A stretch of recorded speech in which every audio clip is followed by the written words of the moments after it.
Many hardcore Linux enthusiasts and hardcore Steam Deck users will tell you to just ignore the Steam Deck verification system, and instead, refer to ProtonDB for all of your needs. It's a good resource, but we're here to figure out whether or not it's the end-all be-all.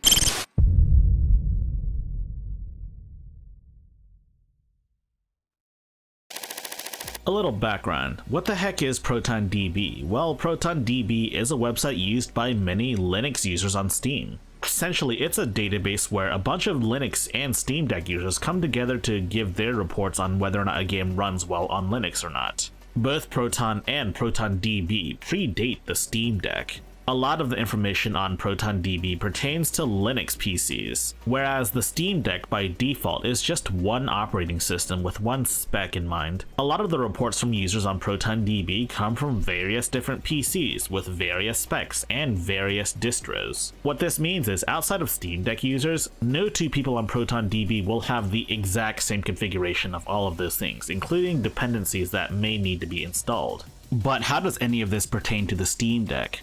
Well, see, the Steam Deck doesn't have this issue. Internally, every Steam Deck will be the same spec-wise, with the only real difference being your SSD capacity. And yeah, sure, you can install whatever OS you want on your Steam Deck, but it's safe to say that a vast majority of people will just keep SteamOS on their device. Another thing too is that ProtonDB also has the Steam Deck verification rating on the site itself. Essentially what this means is you get to see the difference between Valve's own internal testing and the community's own testings and statements about said game. A lot of the time the community ratings on ProtonDB align with the Steam Deck verification listing. Like in the case of Hades right here, Hades is a Steam Deck verified game, and it's got the highest possible rating on ProtonDB with a platinum rating, meaning it should work out of the box perfectly, no tweaks required. Of course, not everything is hunky-dory. For example, let's look at this game, Dragon Ball Z Kakarot. As per Valve's own testing, this game is marked as unsupported. In theory, this game really shouldn't work that well on the Steam Deck. And yet, you have all of these reports from all of these people saying that DBZ Kakarot works just fine. Reports suggest that you don't even need tweaks whatsoever. I don't own the game, so I can't test for myself whether or not this is the case or not.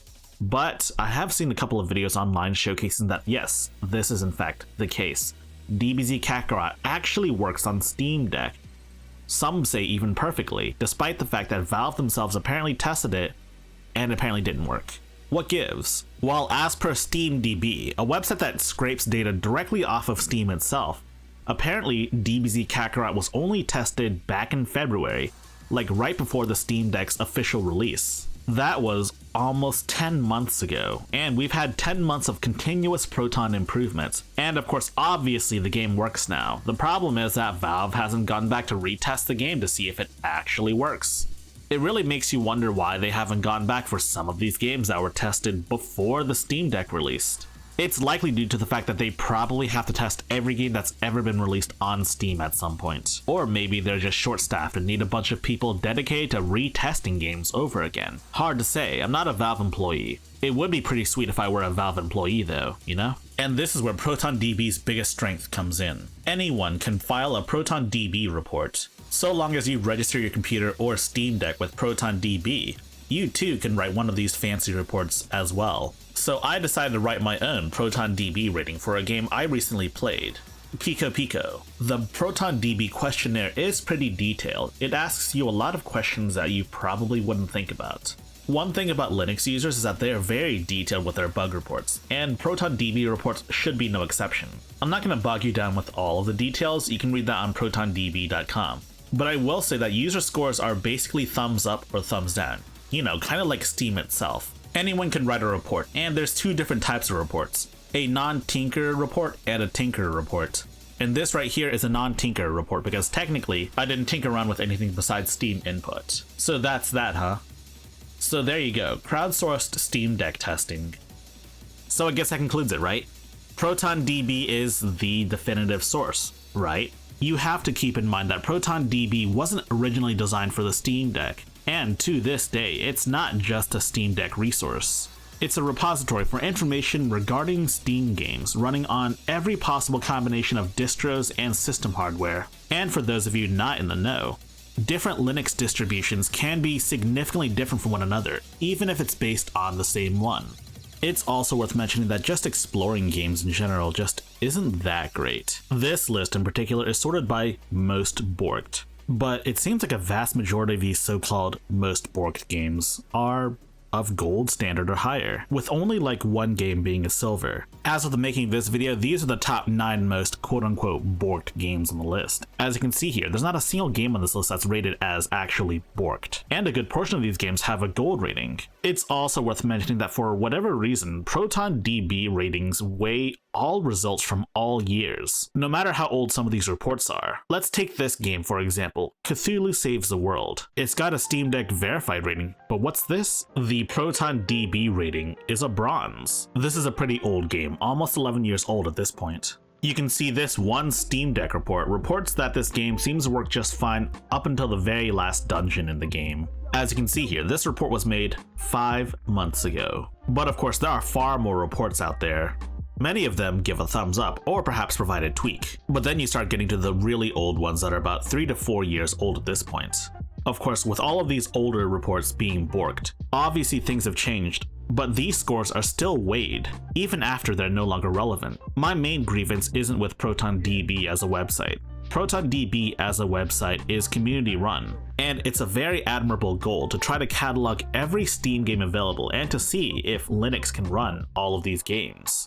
But like with Steam verification, ProtonDB isn't always correct either. Reading the context is very important because people have different thresholds for what they consider to be quote-unquote working.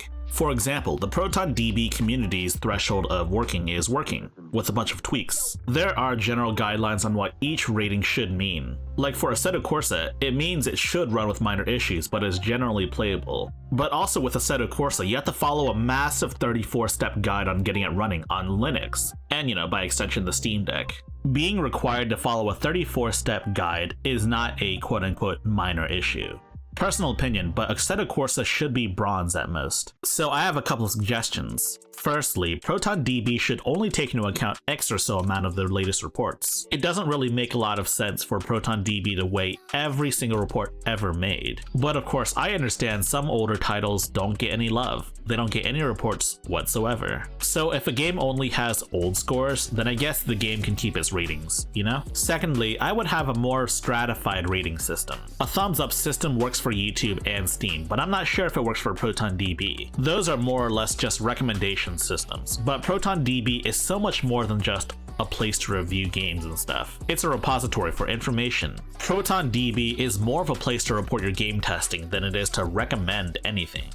If it were a simple thumbs up if it works, thumbs down if it doesn't work, then that's one thing.